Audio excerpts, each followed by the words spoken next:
नमस्कार, मैं हूं रजनी कौर और आप देख रहे हैं न्यूज अफेयर 24। आज की विशेष खबरों में करीब 40 दिनों तक चले तनावपूर्ण संघर्ष के बाद आखिरकार अमेरिका और ईरान के बीच 2 हफ्तों के सीज़फायर पर सहमति बन गई है, जिससे मिडिल ईस्ट में फिलहाल राहत की उम्मीद जगी है। इस अहम फैसले को लेकर डोनाल्ड ट्रंप ने दावा किया है कि यह पहल शहबाज शरीफ और पाकिस्तान के आर्मी चीफ की अपील के बाद संभव हो सकी।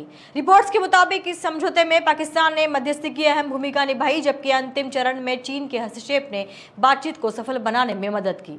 पाकिस्तान द्वारा दिए गए 2 हफ्तों के सीज़फायर प्रस्ताव को ईरान ने स्वीकार किया, जिसके बाद दोनों पक्ष युद्ध विराम पर तैयार हुए। समझौते के तहत अमेरिका और इजराइल अपने हमले रोकेंगे और ईरान भी सैन्य कार्रवाई बंद करेगा। जबकि सबसे अहम बात यह है कि हॉर्मुज स्ट्रेट में तेल, गैस और अन्य जहाजों की सुरक्षित आवाजाही ईरानी सेना की निगरानी में सुनिश्चित की जाएगी, जिससे वैश्विक सप्लाई चेन पर पड़ रहे असर को कम किया जा सके। ये सीज़फायर सिर्फ 2 देशों तक सीमित नहीं रहेगा, बल्कि लेबनान समेत अन्य प्रभावित क्षेत्रों पर भी लागू होगा, जहां इस संघर्ष का असर देखा जा रहा था।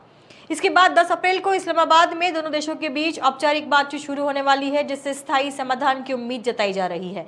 इस बीच ईरान ने अमेरिका को 10 बिंदुओं का प्रस्ताव भेजा है, जिसे लेकर दोनों पक्ष अलग अलग दावे कर रहे हैं। जहां ट्रंप का कहना है कि इस पर बातचीत अभी जारी है, वहीं ईरान की सुप्रीम नेशनल सिक्योरिटी काउंसिल ने इसे अपनी शर्तों पर हुई जीत बताया है।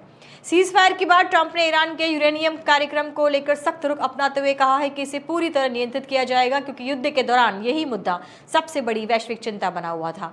जैसे ही युद्ध विराम का ऐलान हुआ, इराक की राजधानी बगदाद में लोग सड़कों पर उतर आए और जश्न मनाने लगे, क्योंकि ये संघर्ष इराक को भी सीधे तौर पर प्रभावित कर रहा था। ट्रंप ने इस पूरे घटनाक्रम को दुनिया की शांति के लिए बड़ा दिन बताते हुए कहा कि अब ईरान संघर्ष से थक चुका है और शांति की दिशा में आगे बढ़ना चाहता है। साथ ही उन्होंने यह भी भरोसा जताया कि आने वाले समय मिडिल ईस्ट के लिए एक नए गोल्डन एज की शुरुआत हो सकता है।